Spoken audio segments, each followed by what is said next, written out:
आप देख रहे हैं बेनिफिट टीवी।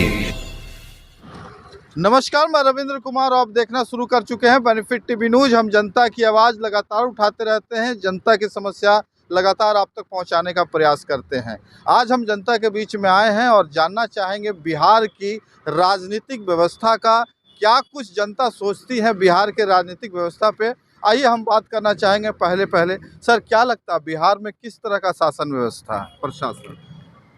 बिहार में सुशासन बाबू अभी राज कर रहे हैं जी इनका पहले वाला गठबंधन नहीं है। जी इनका गठबंधन अब आरजेडी से हो गया है जी जी और ये जहाँ जाते हैं गठबंधन भले जो हो, ये किसी से समझौता नहीं करते हैं जी जी और अपने अनुसार पॉलिटिक्स को और गाड़ी को, बिहार सरकार की गाड़ी को अपने ढंग से ड्राइव करते हैं। मतलब सामाजिक न्याय के साथ साथ इनका विकास जुड़ा हुआ है। ये कहीं भी रहे, किसी गठबंधन में रहे, लेकिन जो सार्वजनिक विकास है,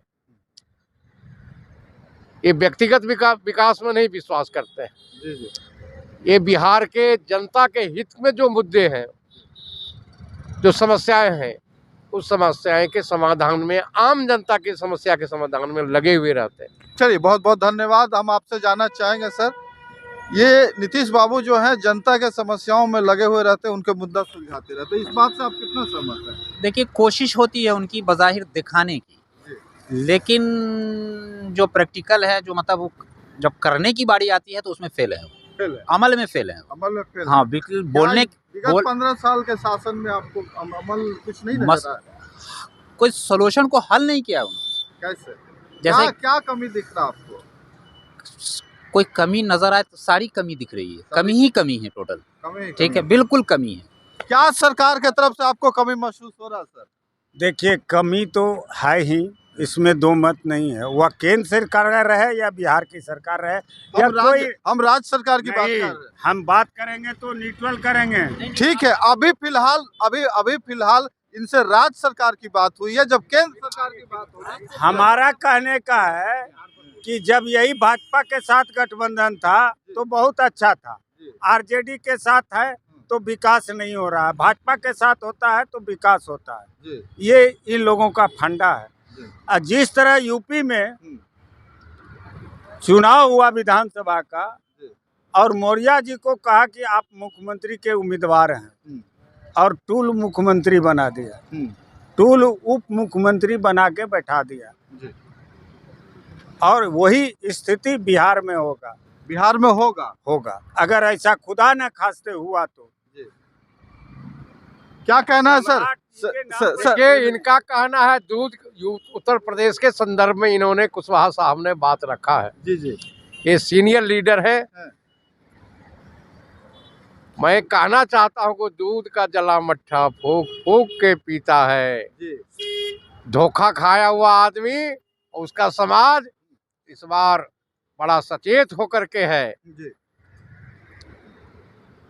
और सचेत अवस्था में वह अपनी राजनीति कर रहा है, ताकि स्टेट के साथ साथ इस सोसाइटी का, कुशवाहा सोसाइटी का कैसे डेवलपमेंट हो। सर आपसे एक सवाल है, 2024 का चुनाव आने वाला है, हम उसी पर बात करेंगे। 2024 में जनता को क्या करना चाहिए सर? फिर एक बार प्रधानमंत्री जी को रखना चाहिए, नरेंद्र मोदी साहब को। एक बार फिर ये देश की ज़रूरत है और दुनिया की भी ज़रूरत है। देश और दुनिया दोनों को ज़रूरत है। देश और दुनिया को जी, इनके लेवल का, इनके कद का आज आज़ाद भारत के अंदर प्रधानमंत्री के लिए कोई भी उम्मीदवार नहीं। कोई उम्मीदवार नहीं। क्या कहना है सर आपको? ये अगर रहेंगे तभी तो 1,56,000 से ज्यादा कर्जा है प्रति व्यक्ति। ये रह गए तो 15 लाख जो देने की बात है ना, वो प्रति व्यक्ति हो जाएगा। व्यक्ति हो जाएगा, कर्जा हो जाएगा। प्रति व्यक्ति 15 लाख कर्जा होगा एक व्यक्ति पर। क्या कहना है सर इनका? मोदी जी अगर आए दोबारा? इनका कहना है कि अडानी और अंबानी साहब डेवलपमेंट करेंगे, ये यही कहना चाह रहे हैं। आप क्या मोदी जी से कितना सहमत है? 1 मिनट आते हैं आपके पास। देखिए, नरेंद्र मोदी जी ने अभी जो कहते हैं कि गरीब एक जात है, ठीक है, गरीब एक जात है, लेकिन तो बिहार में और देश में तो भाई जाति है ना, तो जाति तो यही लोग न बनाए हैं, हम लोग नहीं ना बनाए हैं, तो फिर गरीब जाति कैसे एक हो जाएगी। आते हैं आपके पास आते हैं। सर आप बताइए, इनका कहना है कि 15 लाख रुपया देना पड़ जाएगा, कर्ज हो जाएगा पब्लिक के ऊपर। ये हकीकत यह है कि पूरी दुनिया में जितने भी देश हैं ना, हाँ। जैसे कि अमेरिका या इस तरह का देश, वो सब भी कर्जदार है। जी क्यों देश कर्जदार के पास कर्जा नहीं, खास तौर से इस दौर में जी कर्जे के सहारे सारी दुनिया चल रही है। इस दौर में जो अपने आप को बचा के निकल जाएगा हाँ, वही सबसे आगे रहेगा दुनिया के अंदर। सबसे ठीक आगे है, रहेगा। कर्जे पर ध्यान नहीं देना, देखना यह है कि जिम्मेदारी कितनी है उसके अंदर। जिम्मेदारी कितनी है सर? आपने कहा कि आपने कहा हम देते हैं आपके पास आते हैं, आपका जवाब है। नहीं नहीं, कर्जा तो सभी देशों पर है। नहीं हाँ जी बोलिए। कर्जा तो सभी देशों पर है, हाँ। लेकिन आपसे ज्यादा कर्जाखोर कोई देश है? भारत से ज्यादा कर्जाखोर कोई देश है? हम पूछते हैं। मोदी जी के आने में आपको, अरे मोदी जी के आने में आपको क्या दिक्कत है? वही बता रहे हैं ना कि 2014 में 54,000 करोड़ कर्जा था देश पर, और अभी 200,000 करोड़ हाँ। लाख करोड़ हाँ। 200 लाख करोड़ कर्जा है देश को। तो क्या इस बार मोदी नहीं आने चाहिए? अरे मोदी का ही बात बोल रहे हैं। हाँ। हिंदू सम्राट लोगों से पूछ रहे हैं। हाँ। क्या हिंदू के लोग कहते हैं कि हम लोग शास्त्र और वैदिक और अपने इसलिए जा रहे हैं? हम राजनीतिक की मैंने बात कर रहे हैं। राजनीति के पर- नहीं यही ये फिर मुद्दा बात- नहीं है। नहीं, मुद्दा यही है। मुद्दा ये आप नहीं है। मुद्दे पर आइए। नहीं मुद्दा नहीं है, मुद्दा नहीं है, नहीं। मुद्दा नहीं है। पब्लिक हम को उल्लू बनाने का काम मत मुद्दा कीजिए। ये नहीं है। मुद्दा ये है, आप मोदी जी कि के कार्यक्रम की बात कर रहे हम हैं। कोई कार्यक्रम उसका कोई एक तो गिना दे भाई जी हमको कि ये तो कार्यक्रम सही रहा। विकास का आपको विकास के मामले ही पूछ रहे हैं। विकास का कौन सा मामले में मोदी जी आएंगे तो विकास होगा। हम तो बता रहे हैं। भाई कोई एक तो- केंद्र की सरकार जो है हाँ।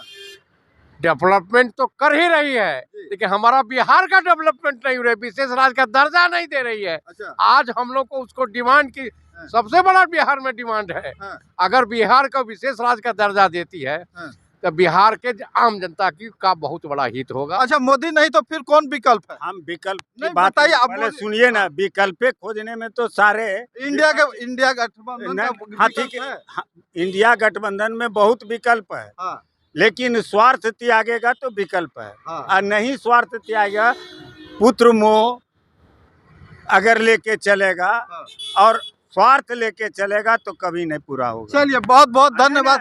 अब बात सुन लीजिए, जिस मुद्दे पर आए कि विकास, भाई जी एक तो हमको विकास गिना दे, अडवाणी अंबानी के छोड़ा के किसी का एक तो विकास गिना दे। आपने राम मंदिर का टोटल जमीन बेच लिया। हम विकास के मैं मुद्दे पर यही विकास हुआ, नहीं, यही विकास हुआ। राम अरे मंदिर। सुनिए ना, एक तो झूठा मोदी- जजमेंट, एक तो झूठा जजमेंट, अच्छा ये झूठा जजमेंट। हम अभी थोड़ा देर नहीं, रुकते नहीं, थोड़ा देर नहीं रुकिए, रुकिए। बात कीजिए तो पूरी कीजिए। हाँ बताइए। झूठा जजमेंट, हाँ।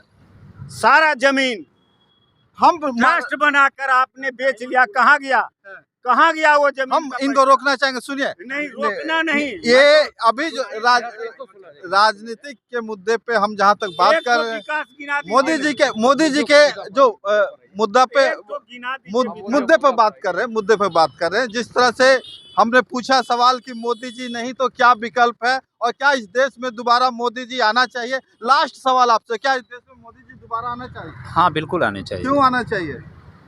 उनके अलावा कोई दूसरा जिम्मेदार आदमी नज़र नहीं आता है। अब फिर यह कि हुकूमत जो बनती है वो साझेदारी की नहीं होती है ना, उसमें फैसले लेने वाले आदमी चाहिए, है ना। तो ऐसा कोई आदमी हमको नज़र नहीं आ रहा है जो फैसला ले। चलिए बहुत बहुत धन्यवाद। तमाम जो हमारे पब्लिक है उन्होंने आपको कहा, इनकी बातों से कितना आप इत्तेफाक रखते हैं कमेंट बॉक्स में ज़रूर बताएं। अगर वीडियो अच्छा लगा तो ज़्यादा से ज़्यादा शेयर कर। अभी तक हमारे चैनल को सब्सक्राइब नहीं किए तो ज़रूर सब्सक्राइब कर ले। मैं रविंद्र कुमार, पटना। आप देख रहे हैं बेनिफिट टीवी।